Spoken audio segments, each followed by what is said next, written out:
Hey everyone, welcome to Tax and Accounting Tips, short videos designed to get you a bigger tax refund, protect you from loss, or just give you peace of mind that if the IRS comes knocking at your door, you've done things right.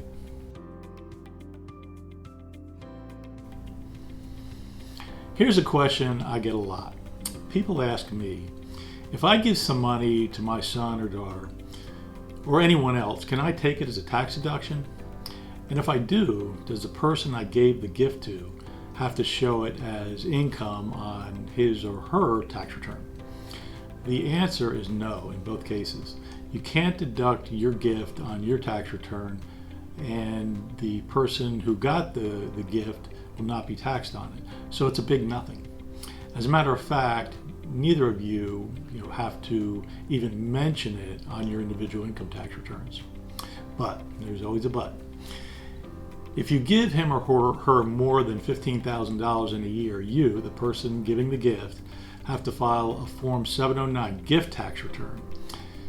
If your gift to him or her is under $15,000, you can just forget it. No gift tax return to worry about. Not necessary. So what's the purpose of a gift tax return? You'll be happy to know that you usually don't have to send in any money with it. The sole purpose of a gift tax return is to let an IRS computer somewhere out there in cyber world know when you have gifted over $15,000 to a person in a year.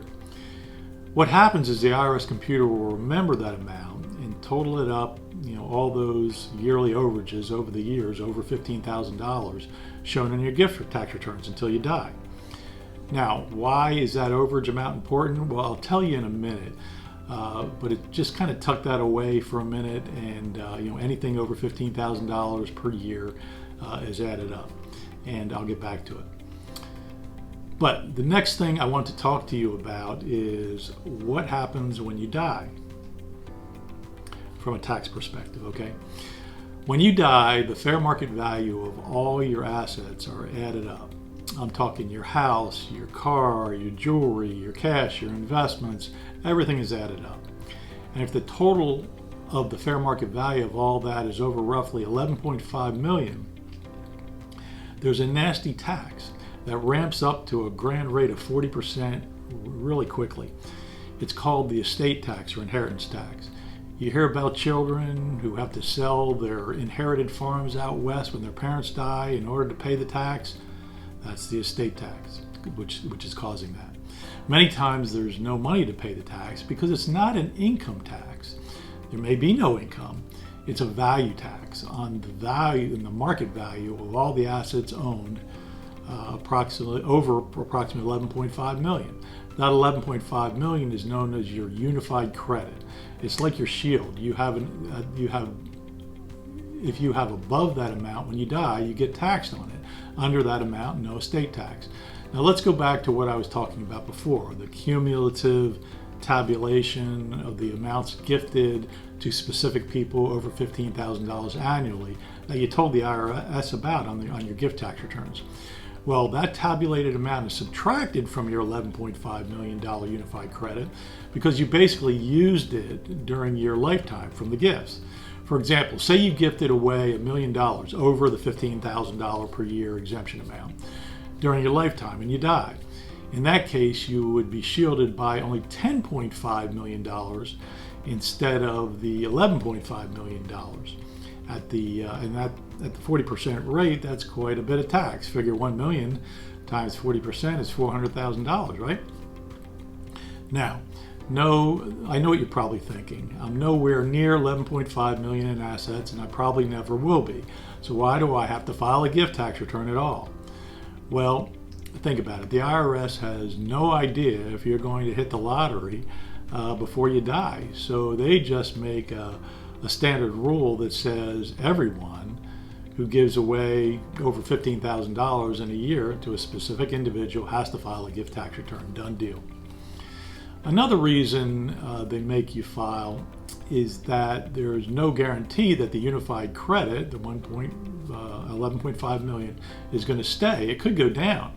During the Jimmy Carter years, it was only 500,000. Think about that. It was a huge issue back then, and people were using trusts as a way of cutting down on the estate taxes. Not so much anymore now that it's up to 11.5 million. Now, here's some additional tips. A gift to your church or charity is not the type of gift I'm talking about here. Those are donations to 501c3 organizations that are deductible on your tax return. The $15,000 exemption rule does not affect those gifts at all. So with those types of donations, no gift tax. No gift tax return is necessary no matter how much you give. Another tip is that you can give your spouse as much as you want and not have to file a gift tax return. You know, many times you can structure it so no gift tax return is necessary by giving $15,000 to someone and $15,000 to that person's spouse. Now you've just given that couple $30,000.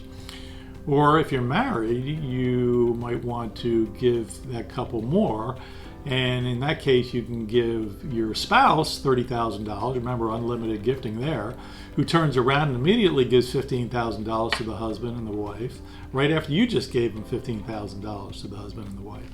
That means you're able to gift them $60,000 without having to file a gift tax return.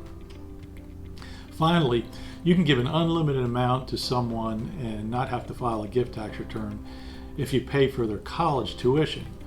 But you need to pay it directly to the college for that to work.